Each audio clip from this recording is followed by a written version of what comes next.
Boa noite a todos, as pessoas que estão aqui também no plenário da Câmara Municipal. Quero cumprimentar a vereadora Turvalina, a vereadora Tiesa e o vereador Ciro Saraiva, únicos presentes aqui neste momento do nosso pequeno expediente.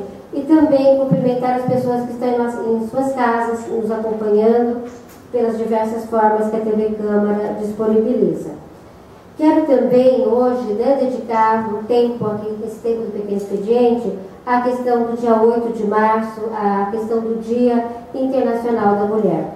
E, inicialmente, eu gostaria de compartilhar com todos que nós estivemos num evento programado pela professora Marli Garcia, e no evento, uma aluna leu a biografia de uma cantora gospel chamada Ellen Berhane. E eu fiquei, na verdade, comovida e não conhecia os detalhes dessa história dessa cantora, que por 2 anos, num país da África de nome meio estranho, Eritreia é o nome do país, ela ficou presa em containers de alumínio por 2 anos e meio, porque ela não abria mão de suas convicções religiosas. Ela era cristã.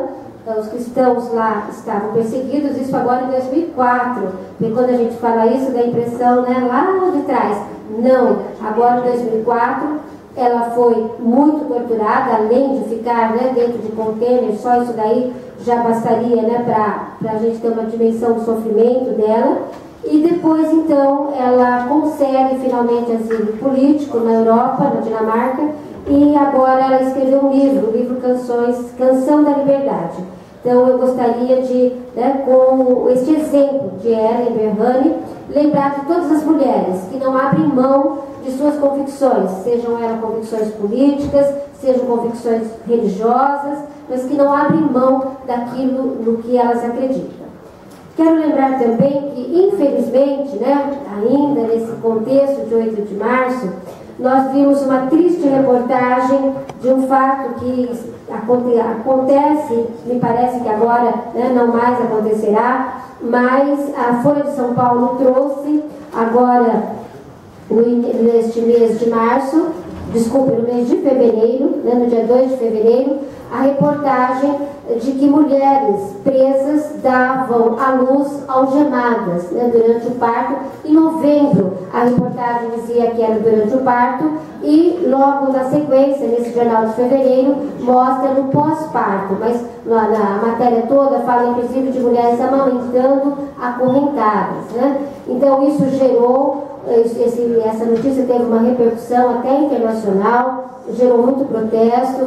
Nós escrevemos, inclusive, para o governador do estado, obtivemos uma resposta, enquanto organismo de direitos humanos, algumas entidades, nós assinamos também documentos, e infelizmente o fato aconteceu, Queremos usar o verbo no passado, tomara.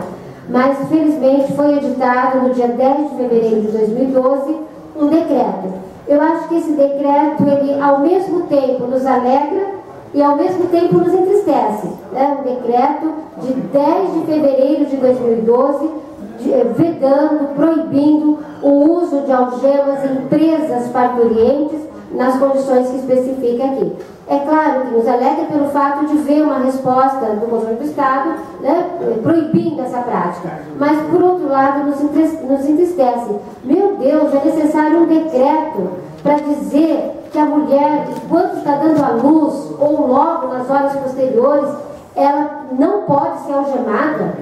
Nesse caso da manchete do jornal, ela está lá com o corte da cesariana. E como que essa mulher ia fugir do hospital?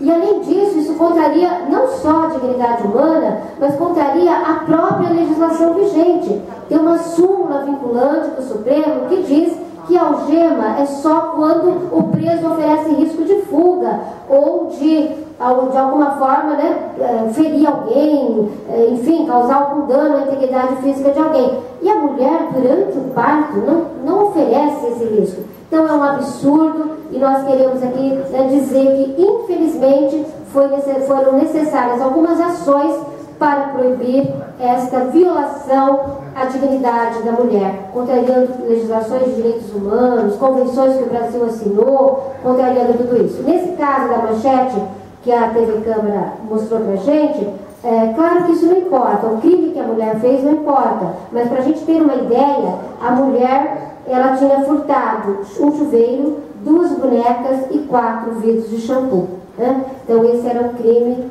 pelo qual ela estava presa, né?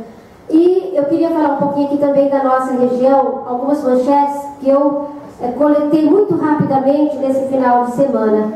Mulher espancada pelo ex-marido dentro do local de trabalho. Mulher leva soco do ex-marido enquanto amamentava. Homem é preso por agredir mulher com soco na boca.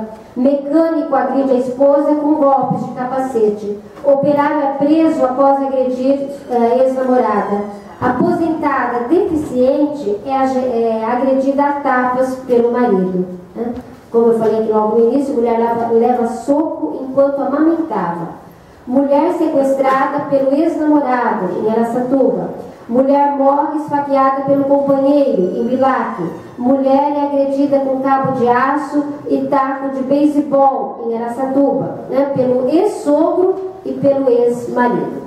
Então, gente, essas manchetes mostram a necessidade da Lei Maria da Penha, né? E nós queremos dizer também da importância do fato de que o Supremo Tribunal Federal declarou, né, também foi preciso declarar, que a Lei Maria da Penha é inteira constitucional. Havia uma briga jurídica, né, de alguns setores aí resistentes à aplicação da Lei Maria da Penha, dizendo, se alguém dá um tapa em alguém, tem direito à Lei 9.099, que é a Lei do Juizado Especial, pode pagar a cesta básica, pode ter pena alternativa, e no caso da Lei Maria da Penha não pode. Não pode mesmo. Sabe por quê? Porque essa questão da violência doméstica, ela revela toda uma história de machismo, toda uma história de violação à dignidade da mulher.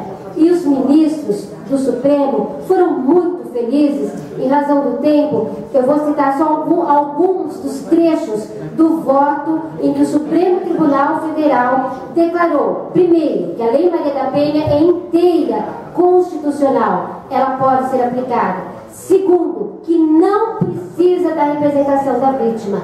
Ela é uma ação pública incondicionada, porque muitas vezes a mulher, com medo de apanhar de novo, com medo de morrer, ela acaba não registrando a ocorrência. E agora basta, né, que o Ministério Público entre com a ação, ele pode tomar conhecimento de qualquer forma e ele pode entrar com a ação independente da representação da vítima. Conquista do direito. Conquista que não basta, porque não se corrige preconceitos, não se corrige esse tipo, né, de afronta à dignidade humana com lei, apenas com lei. É necessário mudar cultura, é necessário mudar comportamentos e por isso é necessário que haja políticas públicas para enfrentar essa questão. Mas olha o que disse o ministro Dias Toffoli, né? Em bem pouco tempo no Brasil se usava no direito penal as ordenações das Filipinas. Por ela, se uma mulher fosse pega em adultério, ela morreria em quaisquer circunstâncias. O marido poderia matá-la licitamente, né? Não, ele ficava impune. E o adúltero, o homem, depende, né? Se o adúltero tivesse um status social superior ao do marido, aí ele não poderia matar, né? Então, se fosse um status social inferior, poderia. Mas a mulher sempre poderia ser morta. Chegava-se ao cúmulo de dizer, se o marido for peão, ou fidalgo, ou desembargador, aí ele não pode ser morto, aí só a mulher morre. Mas se ele tiver um status inferior, aí então ele pode morrer também, né? E essas incongruências da nossa lei, essas coisas absurdas, elas vieram até bem pouco tempo. Nós temos advogados aqui no plenário, né, no Código Civil com o qual nós estudamos, temos aqui também vereadores que são advogados. Até 1916, a mulher era muito discriminada pelo Código Civil, a ponto de que a mulher, ela adquiria a maioridade, mas se ela se casasse, ela voltava a ser relativamente incapaz, né? Precisou de 1962 uma lei, o Estatuto da Mulher Casada, dizer que a mulher era capaz. Mas eu queria, por último, destacar um trecho aqui maravilhoso do ministro Aires Brito, quando ele diz: é preciso que a lei, e eu concluo, senhor presidente, que a lei garanta a igualdade. Sabe por quê? Os homens não precisam. Eles fazem valer essa igualdade de diversas formas. Assegurar a igualdade de mulheres é como assegurar a igualdade dos poderes. O legislativo precisa de ter a sua igualdade assegurada. O executivo não, porque ele mostra a sua superioridade. Ele tem o seu poder. O ministro diz aqui, e eu concluo de verdade, ele diz aqui que o executivo tem a chave das prisões, ele tem o cofre. E se o legislativo for frágil, ele dá até a chave do cofre para o executivo. Então, o exemplo, né, da igualdade entre os poderes pode e deve ser usado também nessa busca de igualdade entre homens e mulheres. Que juntos, homens e mulheres, possamos construir de verdade uma sociedade, como diz a Constituição, igualitária, justa e fraterna.